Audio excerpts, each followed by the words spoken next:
takes to raise beef cattle in Western Canada today can draw on a tremendous fund of knowledge to help him with his problems. The experience of pioneers and research workers has proved that certain breeds are most adaptable, that certain methods of feeding and housing yield excellent results, that satisfactory range conditions can vary tremendously.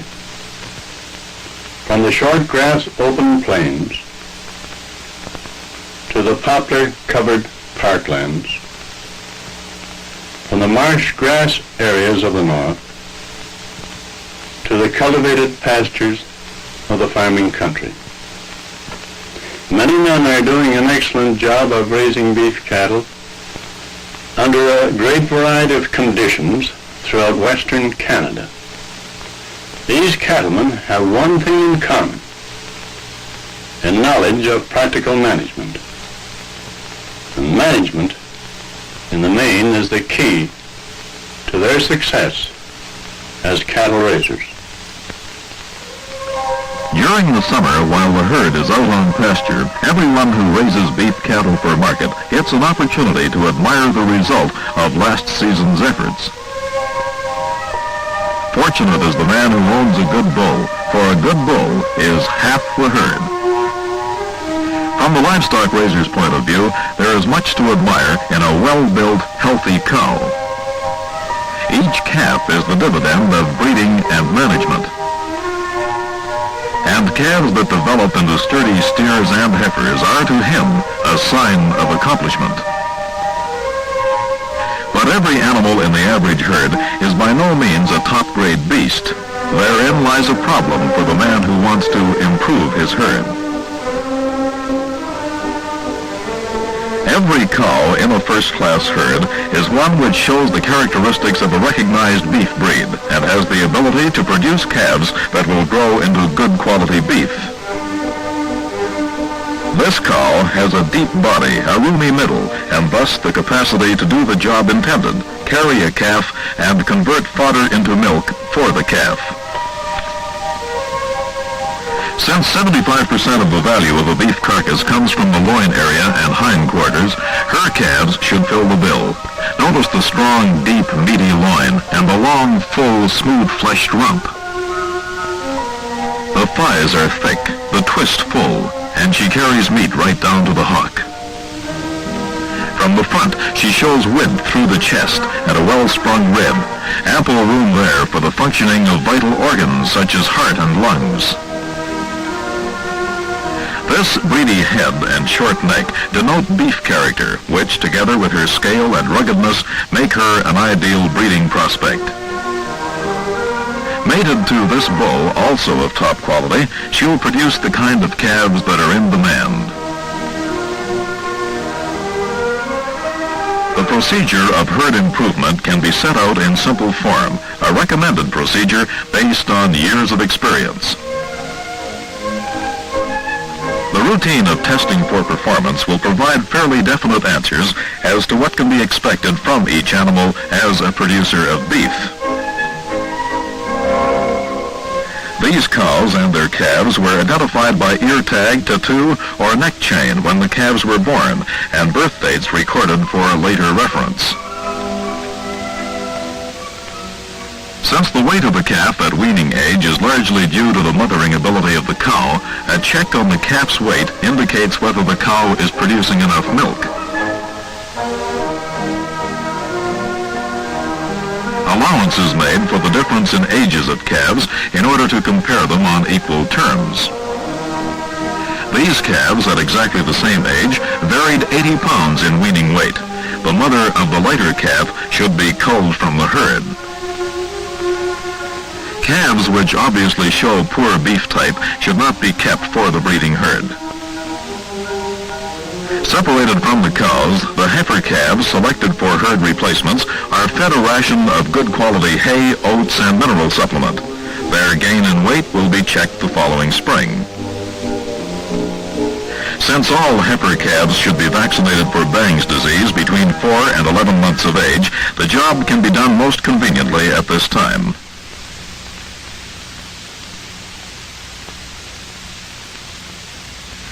Steer and culled heifer calves may be either finished as baby beef or wintered over for later finishing.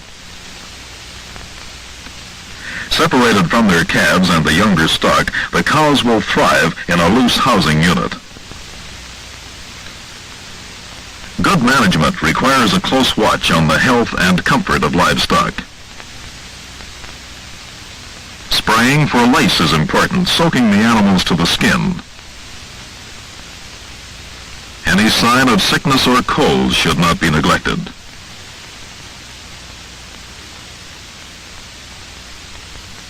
Equipment for wintering the beef herd need not be elaborate. The shelter can vary from a natural bluff to a board fence. However, cattle left outside require a little more feed and bedding. The straw shed provides a greater measure of protection. But the most efficient is the modern loose housing unit, open to the south. Units such as this, with adequate drainage and bedding, provide healthful and comfortable housing. The main essentials are protection from the wind and a dry bed, easy access to feed, and all the water they want to drink. Cleaning the loose housing unit is a simple procedure, since the well-preserved manure pack can be easily moved in the slack periods and taken directly to the land.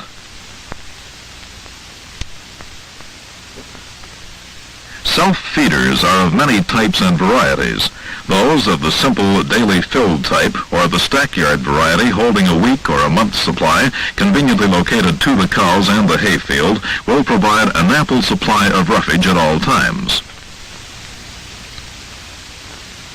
The stacking or storing of roughage convenient to the feeding area will greatly decrease the labor involved in feeding during the winter months. Hay stacked loose or in bales along the sides provides excellent shelter and can be readily moved into feed bunks. The average mature beef cow requires about 25 pounds of good quality mixed legume grass hay per day, approximately half a bale. As long as the roughage is clean and bright and contains about 1/6 of legume hay, it's a satisfactory wintering ration. Silage is a good supplement to hay, especially in poor haying seasons when more vitamin A and other nutrients essential for health and good calf crops would be saved. 100 pounds of grass silage is equivalent to about 40 pounds of hay from the same meadow. A horizontal silo, located close to the feed yard, is a satisfactory storage for silage, which may be self-fed or bunker-fed with the farmhand.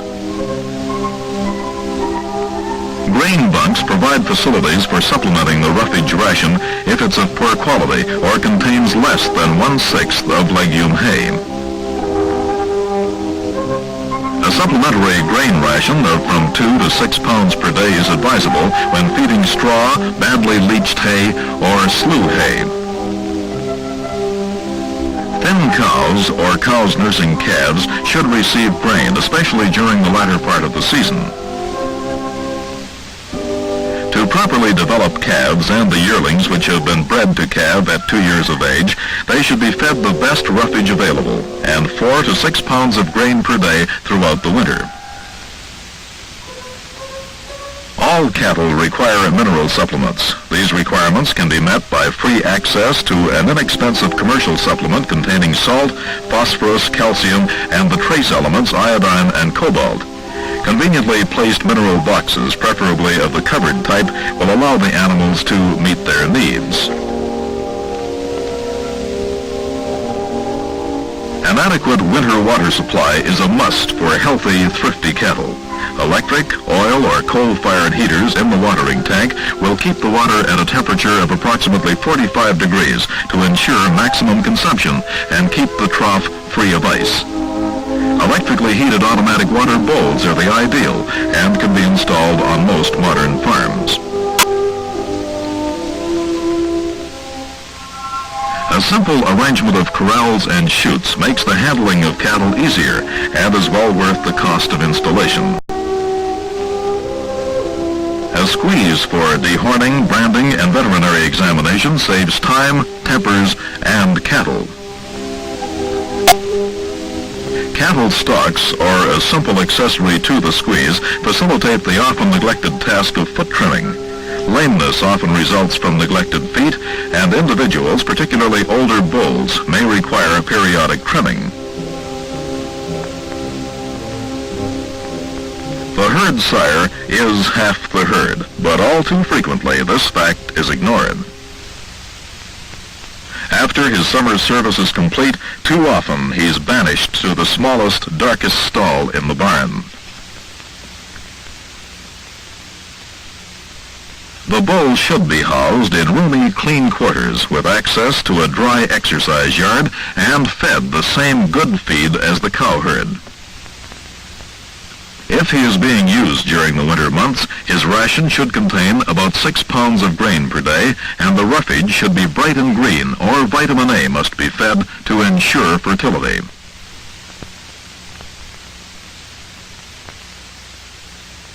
The discomfort and misery to animals caused by the warble fly incurs serious losses in weight and milk production. These sections of hide from the backs of animals infested with warble larvae illustrate the damage done to hides and carcasses.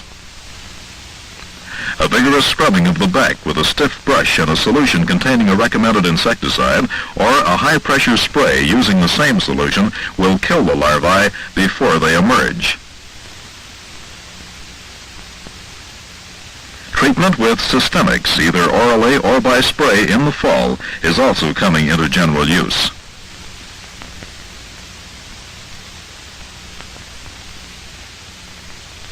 In the large herds, most of the calving will take place in the spring pasture. Cows seldom require assistance at calving time, but the operator should check his herd daily, particularly the heifers and thin cows, to avoid the loss of a cow or calf through difficult delivery or chilling. If the cow refuses to suckle her calf, some gentle persuasion might help to change her mind. However, if the cow lacks milk, the little fellow may be taken to the barn and taught to drink from a pail or be given a foster mother. Early arrivals among the calf crop can be readily accommodated in the loose housing barns simply by using bales to wall off a pen for calving, or a box stall in the conventional barn can be easily prepared.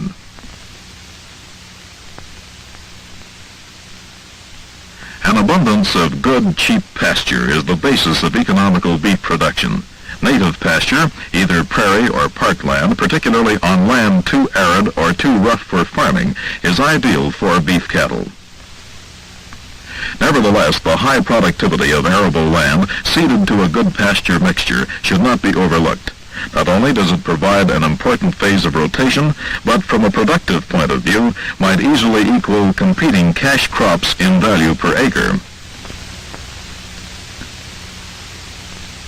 Pastures are such a valuable asset to the livestock raiser that they should be managed carefully and prudently. Carrying capacity of native pastures can be greatly improved by killing the inedible weeds and brush with a recommended spray and allowing their place to be taken by the spread of good, nourishing native grass. Every cattle raiser confronted with sparse pasturage such as this can do a great deal with commercial fertilizer to increase the yield of grass in most years. Here, the end result is well worth the effort and extra expense. Most pastures provide an adequate feed supply for the cow and calf, or the yearling heifer and steer. Minerals, such as are fed in the winter, and a fresh water supply are the only supplementation usually needed. If the season is dry or the grass in short supply, a creep feed of whole or rolled oats for the calves may be desirable. Bloat occurs too frequently on lush legume pastures, and no absolute preventative is known. Access to dry hay or straw to fill the cattle before going on pasture will help in prevention. Most bloat cases can be solved by drenching very slowly with a half cup of kerosene.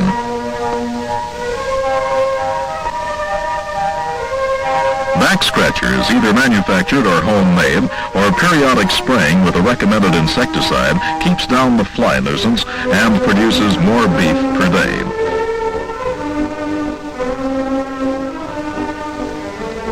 Foot rot frequently plagues cattle standing in muck or grazing low pasture areas. Treatment of the areas with lime will help to control it, but the only effective cure is by injection with one of the recommended drugs.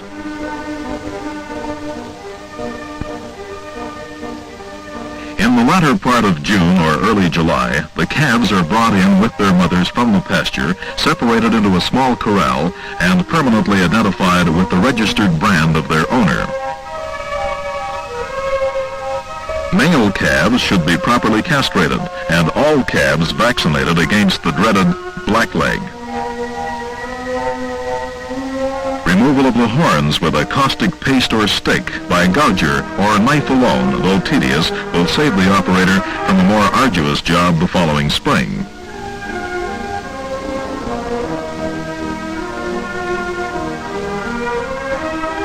A good winter feed supply is second only to pasture in its importance in beef production.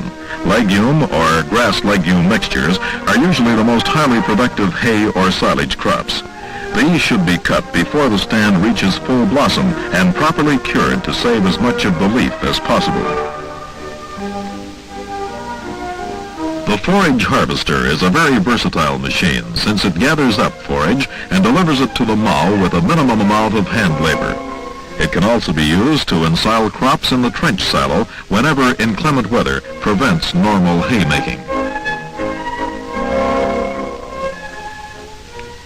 Annual crops such as corn, peas, and oats should not be overlooked in the making of good silage. Not only are they nutritious feeds, but they can be sown late when dry springs warn of a short hay crop.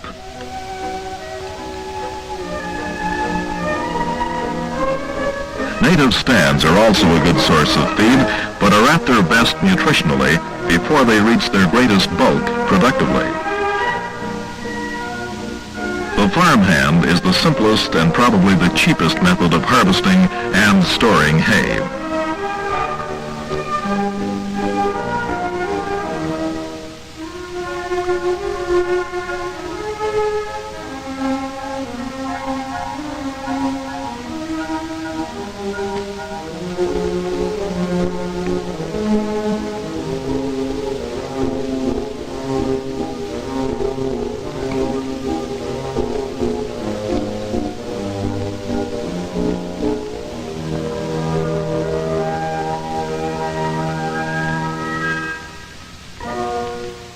Meantime, last year's calf crop is harvesting its own feed supply and turning it into beef.